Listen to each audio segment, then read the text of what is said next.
Good morning, everyone. Clara's joining us this morning. She's been waiting for her bird friend to come back. She spent about an hour watching this bird yesterday. I kind of sat in the window and watched too. I think it was a dove. I don't know my birds that well. But this bird was all fluffed up and trying to keep warm because it was snowing and it was cold and 20 some degrees. And Clara was delighted to be able to watch her. I'm also convinced the bird was watching Clara. If the angle of her head was what I was thinking, yeah, she was watching Miss Clara too. I also really have to say I love the prism that I put up. I kind of wish I knew where I had the other ones. I think the ones I'm remembering owning are from like before 10 years ago. So if I still have them, they're so packed far into storage that I wouldn't know where they are. Ouch, you just left a hole. I would love to put up a couple more because they're pretty, they're fun. So yeah. Okay, so before Clara knocks this off, so this is what I'm working on now. This is a white straw. I moved over to the white straw because I'm waiting for some natural straw to arrive. I think it will. I put the order in. It looks like it's shipped. The problem is it's going to the P.O. box, not here. So I have to eventually solve that and get whacked in the face with a tail. Thank you. So this is actually the tip, the very back part of the bonnet that goes back here. I like to get this far and then really compare it to the millinery block. So I know that I'm getting the right shape and the size. Because if you're off by just a ½ inch at the very back, it's going to throw everything off. What was I going to say about that? Yeah, I keep my millinery blocks on the counter, which is different than what you see in the illustrations that I shared a few weeks ago, just because I don't want to risk dropping them. I want them on a nice, flat, stable surface. So yeah, the millinery blocks live on the counter or in their little homes on the shelf. This one block does actually live on a silver server on the buffet, because why not? I never unpacked any of the china to put in the buffet, so yeah. But a block it is. Yeah, I'm realizing I had other things that I wanted to talk about, and I kind of forgot what some of those are. So why don't we move on to yesterday's pin cushion. This is the pin cushion that I finished up. Here we go. From yesterday.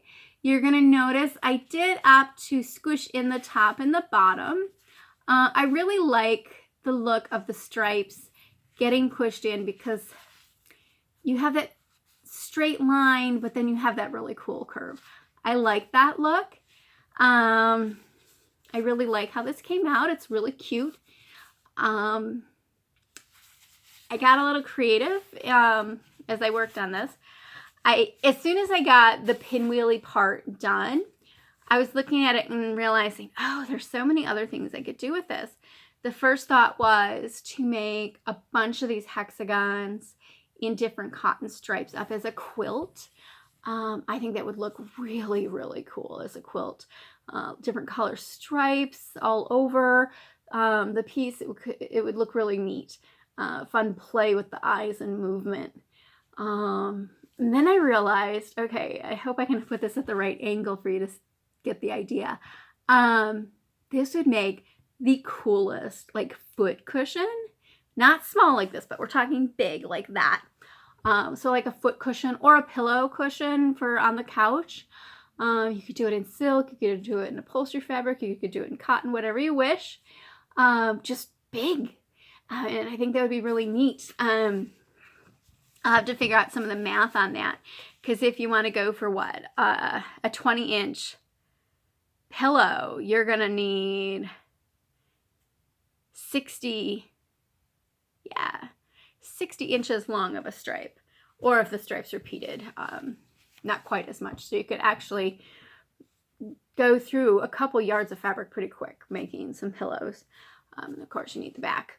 And then I was thinking as a Christmas ornament, it could be cute.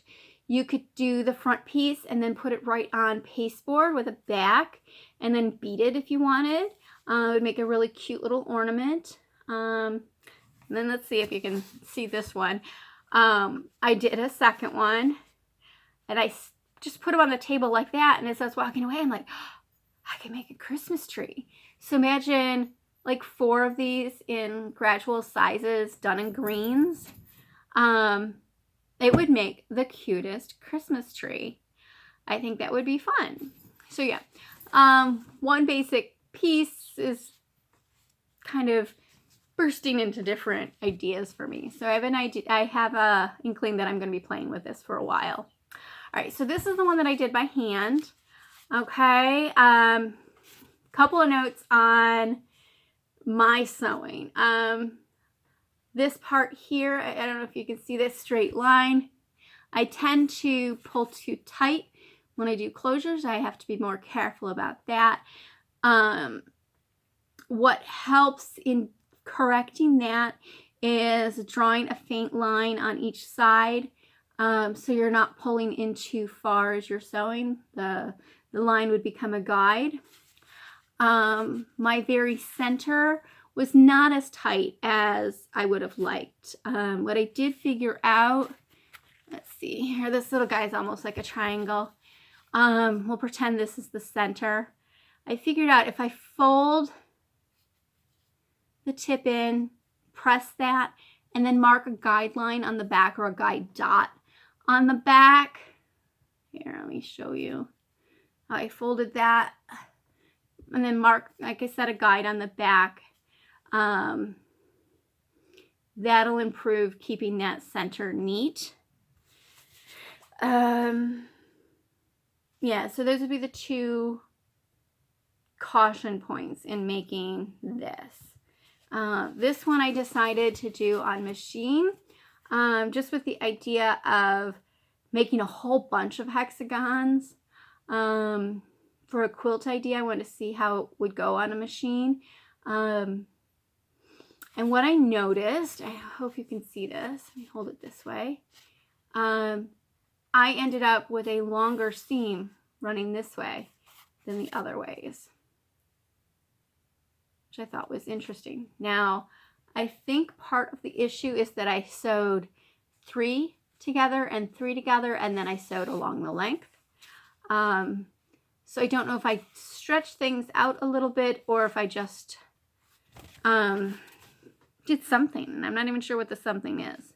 So that's something to keep an eye on. If you're going to make a lot of these, you got to make sure they're equal if you're going to put them together, because this would cause a problem trying to sew them together like this. And no, these are not the same size. This is 2.5-inch squares and this is 3. But putting them together like that does give you an idea of what this would look like if you did a bunch up in cotton and made a quilt. Pretty cool. Now I'm thinking if I did a bunch of these together fluffy, that could be cool. Oh, okay. So, if you've seen the pillow pincushion, little squares put together, I suddenly, when I went from this to this, started picturing a bunch of hexagons together making a ball. That could be cool. I might have to make some miniatures and see how that would turn out. That could be fun. All right, so one basic size, one basic shape can definitely burst into lots and lots of ideas. If you see another idea that this could become, do let me know.